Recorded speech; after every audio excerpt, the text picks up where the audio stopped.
여러분, 혹시 요즘 아침에 일어나면 몸이 무겁고 피곤하다고 느끼시나요? 특별히 많이 움직이지도 않았는데 관절이 뻐근하고 소화도 잘 안 되고 심지어 두통이나 어지럼증까지 반복되는 경우가 있죠. 많은 분들이 나이가 들어서 그렇다고 생각하지만 사실은 몸속에 쌓인 톡수와 불균형한 영양 섭취가 원인인 경우가 많습니다. 오늘은 바로 이 주제 아픈 몸이 싹 달라지는 해독과 영양의 비밀에 대해 이야기해 보겠습니다. 먼저 한 가지 사례를 들어볼게요. 60대 중반의 김 선생님은 평생 직장 생활을 하면서 늘 바쁘게 지냈습니다. 회식 자리에서는 기름진 음식과 술이 빠지지 않았고 운동은 거의 못했습니다. 퇴직 후에는 시간이 생겨 여행도 다니고 싶었지만 몸이 무겁고 혈압과 혈당까지 불안정해서 병원만 자주 찾게 되었지요. 그런데 생활 습관을 바꾸고 단순한 해독과 영양법을 실천하면서 6개월 만에 놀라운 변화를 경험했습니다. 매일 가볍게 걷고 물을 충분히 마시면서 가공식품을 줄였고 제철 채소와 통곡물 위주의 식단으로 바꾸자 혈압은 안정되고 무엇보다 활력이 돌아왔습니다. 김 선생님의 사례는 우리 몸이 스스로 회복할 수 있는 힘을 가지고 있다는 것을 보여줍니다. 두 번째 사례는 조금 다른 경우입니다. 70대 초반의 이모 씨는 오랫동안 변비와 소화불량에 시달렸습니다. 그래서 늘 소화제를 달고 살았고 변비약 없이는 일주일도 버티지 못했죠. 하지만 전문가의 조언을 듣고 식이섬유를 늘리고 발효식품을 꾸준히 섭취하면서 상황이 완전히 달라졌습니다. 장 건강이 회복되니 얼굴빛이 환해지고 잠도 잘 오기 시작했습니다. 특히 뇌 건강까지 좋아졌다고 표현했는데 이는 장과 뇌가 긴밀하게 연결되어 있기 때문입니다. 결국 해독의 시작은 장을 깨끗하게 하는 것이라는 교훈을 주는 사례입니다. 세 번째는 건강검진에서 갑자기 간 수치가 높게 나와 충격을 받은 50대 후반의 여성분 이야기입니다. 본인은 술도 자주 마시지 않았는데 왜 그런 결과가 나왔는지 의아했죠. 알고 보니 꾸준히 복용해온 진통제와 기름진 음식, 그리고 늦은 밤 식습관이 간에 큰 부담을 주고 있었습니다.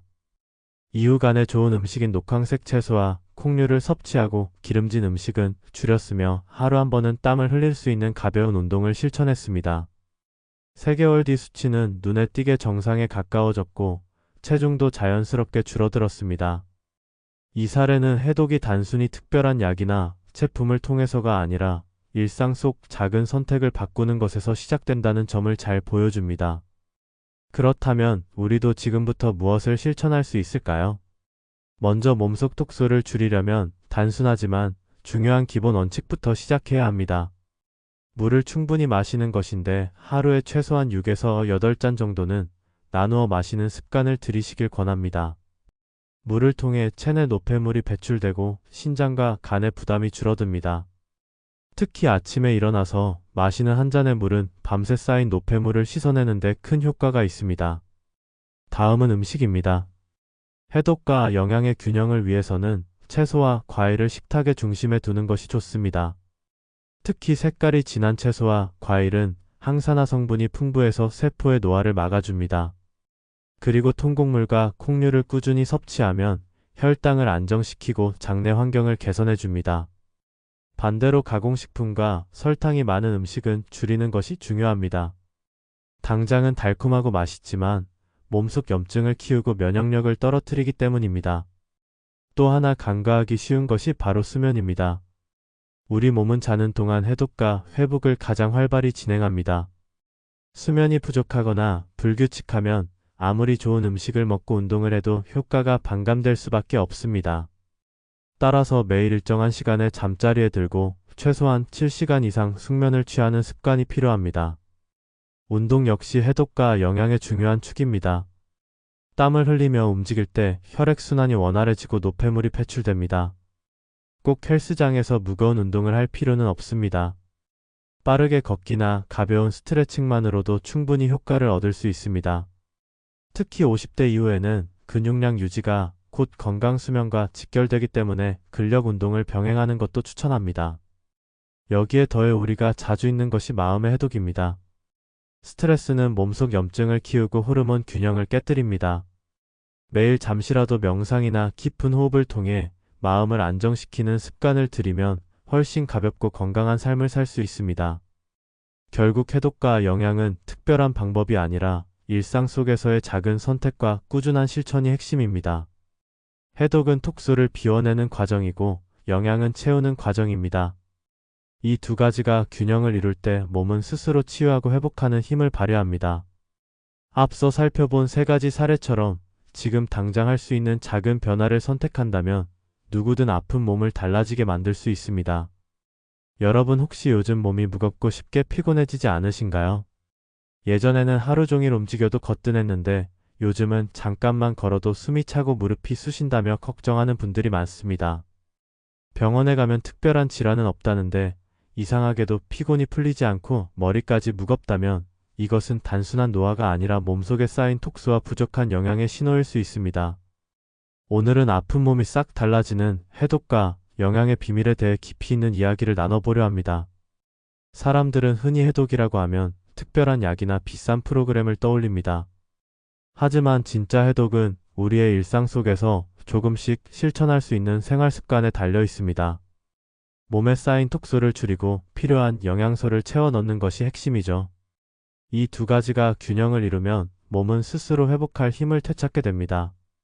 첫 번째로 가장 중요한 것은 물입니다. 물을 충분히 마시는 것은 가장 단순하면서도 가장 효과적인 해독법입니다. 우리 몸은 매일 신진대사를 하면서 노폐물을 만들어냅니다. 그 노폐물이 소변이나 땀을 통해 배출되지 못하면 혈액 속에 쌓여 결국 피로와 통증을 유발하게 됩니다. 따라서 하루에 일정량의 물을 나누어 마시는 습관이 필요합니다. 아침에 일어나자마자 마시는 한 컵의 물은 밤새 쌓인 노폐물을 씻어내는 최고의 해독제가 됩니다. 두 번째 전략은 장 건강을 지키는 것입니다. 해독의 시작은 장을 깨끗하게 하는 데서 비롯됩니다. 장내 유익균이 늘어나야 음식에서 흡수한 영양소가 제대로 활용되고 톡소가 밖으로 배출됩니다. 이를 위해 식이섬유가 풍부한 채소와 과일, 그리고 발효식품을 매일 식탁에 올려야 합니다. 예를 들어 아침에 요거트나 김치를 곁들이고 점심에는 신선한 샐러드와 나물을 챙겨 먹는 것이지요. 이런 습관이 쌓이면 변비가 줄어들고 속이 편안해지면서 면역력까지 자연스럽게 높아집니다. 세 번째는 간을 지키는 영양 관리입니다. 간은 우리 몸의 해독 공장이라 불릴 만큼 중요한 기관입니다.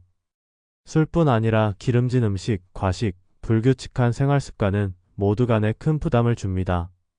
따라서 간을 돕는 영양소를 챙겨야 하는데요. 대표적인 것이 녹황색 채소의 풍부한 베타카로틴과 비타민C, 그리고 콩류의 많은 단백질입니다. 이런 음식을 꾸준히 먹으면 간이 회복하는 데 큰 도움이 됩니다. 또한 가공식품과 설탕 섭취를 줄이는 것만으로도 간의 부담은 크게 줄어듭니다. 네 번째는 혈액순환을 돕는 활동입니다. 운동은 해독과 영양을 동시에 살리는 최고의 습관입니다. 가볍게 걷기만 해도 혈액순환이 개선되고 땀을 통해 노폐물이 배출됩니다. 특히 50대 이후에는 근육량이 줄어들기 쉬운데 근육은 혈당 조절과 대사에 중요한 역할을 합니다. 따라서 하루 20분 이상 빠르게 걷고 일주일에 두세 번은 가벼운 근력 운동을 해주는 것이 좋습니다. 이것만 실천해도 몸의 활력이 달라지는 것을 느낄 수 있습니다. 다섯 번째는 마음의 해독입니다. 스트레스는 보이지 않는 독소입니다. 몸속에 염증 반응을 일으키고 호르몬 균형을 깨뜨려 면역력 저하로 이어집니다. 따라서 스트레스를 줄이고 마음을 안정시키는 활동이 필요합니다. 매일 잠시라도 명상이나 호흡 운동을 해보세요. 조용히 눈을 감고 5분만 깊게 호흡하는 것만으로도 뇌가 안정되고 혈압이 내려갑니다. 또한 감사하는 마음을 가지는 것도 훌륭한 정신적 해독 방법입니다. 여섯 번째는 수면 관리입니다. 수면은 최고의 해독 시간이자 회복의 시간입니다. 밤에 잠을 자는 동안 간과 뇌는 낮 동안 쌓인 노폐물을 처리하고 세포를 회복합니다. 따라서 불면증이나 수면 부족이 반복되면 아무리 좋은 영양제를 챙기고 운동을 해도 효과가 떨어집니다. 매일 일정한 시간에 잠자리에 드는 습관과 숙면을 위한 환경을 만드는 것이 중요합니다. 전자기기 사용을 줄이고 방을 어둡게 하는 작은 변화가 큰 차이를 만들어냅니다. 이제 영양 보충에 대해 조금 더 구체적으로 이야기해 보겠습니다. 해독을 위해 꼭 필요한 영양소는 항산화 성분입니다. 비타민 C, 비타민 E, 셀레늄, 그리고 폴리페놀 같은 성분들이 세포 손상을 막아줍니다.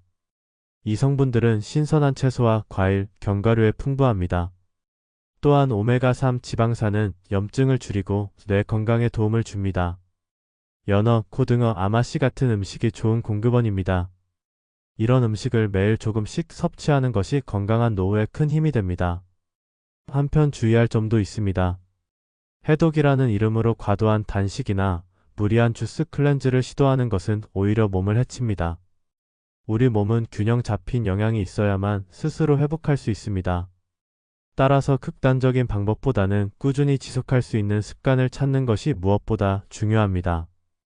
결국 해독과 영양은 별개의 것이 아니라 한 몸처럼 맞물려 있습니다. 해독은 비우는 과정이고 영양은 채우는 과정입니다. 이 두 가지가 조화를 이루면 몸은 스스로 힘을 되찾고 아픈 증상들이 완화됩니다. 오늘 제가 말씀드린 원칙들을 하나씩 실천해 보시면 여러분도 몸이 가벼워지고 활력이 돌아오는 경험을 하실 수 있을 겁니다. 여러분 이번 영상이 도움이 되셨다면 구독과 좋아요 부탁드립니다. 여러분은 해독과 영양 관리 중 어떤 부분이 가장 필요하다고 느끼시나요? 댓글로 여러분의 경험과 생각을 나눠주시면 더 많은 분들과 함께 지혜를 나눌 수 있을 것입니다.